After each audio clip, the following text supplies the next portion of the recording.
Psychologists estimate it takes about 500 milliseconds to see a stimulus, decide to make a movement, and begin that movement. In baseball, the swing itself takes approximately 150 milliseconds to complete.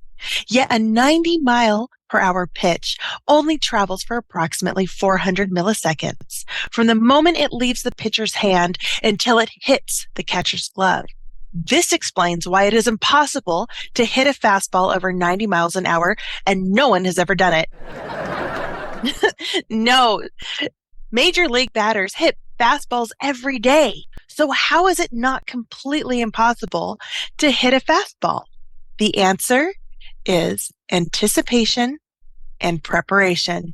Successful hitters study opposing pitchers long before they step up to the plate. They look for tells while waiting in the batter's box, and they carefully watch the body mechanics and grip of the pitcher on the mound before the ball is ever released. The decision to swing starts before the ball ever leaves the pitcher's hand, and they have years of repetition that make a hard swing muscle memory, cutting down the time needed for cognitive processing. The same is true for customer responsiveness. Responsiveness, broken down into two key concepts, is quality and speed of delivering customer service. In the previous 3 sessions, my colleague talked about what to do if you cannot improve speed, how to improve the perception and quality of a wait, even when the total time cannot be reduced. But now I want to shift our focus to ways we can actually speed up responsive time, not just the perception and quality of it, and in doing so, affording ourselves the space to improve the quality so we can knock it out of the park on short notice. To do this, we are going to focus on 2 strategies, starting with anticipation this session and preparation in the next. So let's dive in. The key to anticipating customer needs is intentionally and regularly setting aside time for your team to brainstorm the future needs of your customers and innovate possible solutions.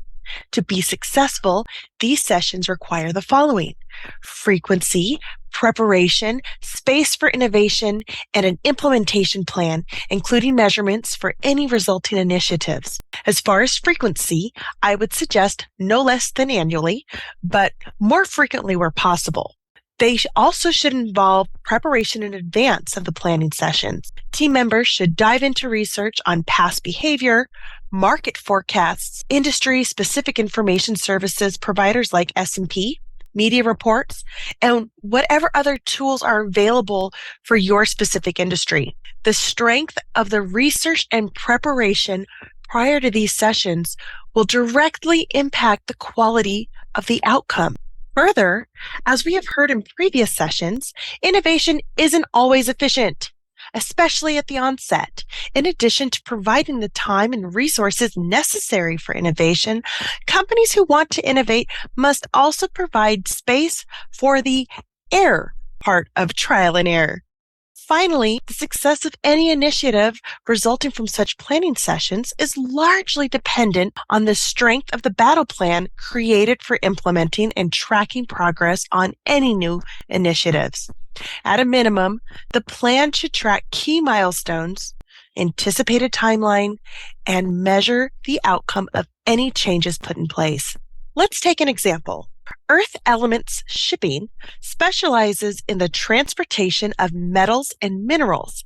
It has seen an increase in the demand of a specific metal used for electric vehicle production. In one of its quarterly strategy sessions, a large focus was placed on the future of shipping this metal. One analyst had researched market forecasts for finished vehicles and other commodities using this metal and presented his findings that the demand for this metal was anticipated to skyrocket in the coming years. Another team member presented a growing trend showing the challenges with controlling temperatures of the metal during transport. He chronicled a thermal incident caused by the metal overheating in a rail container traveling through Arizona in July of the previous year.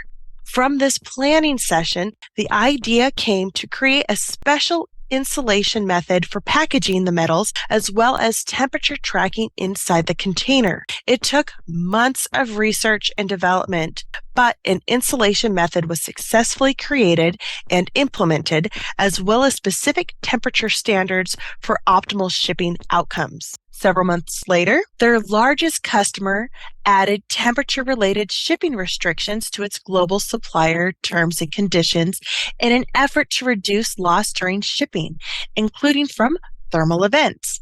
Earth Element Shipping was one of only a few customers prepared to meet new standards, giving them a competitive edge in bidding and winning new business. They anticipated the need before the customer articulated it, giving them a faster response time, better quality product, and ultimately the competitive edge in the industry. Now it's your turn. Your team is in the batter's box. How can you use the power of anticipation to your advantage so that you and your team can knock it out of the park? Thank you.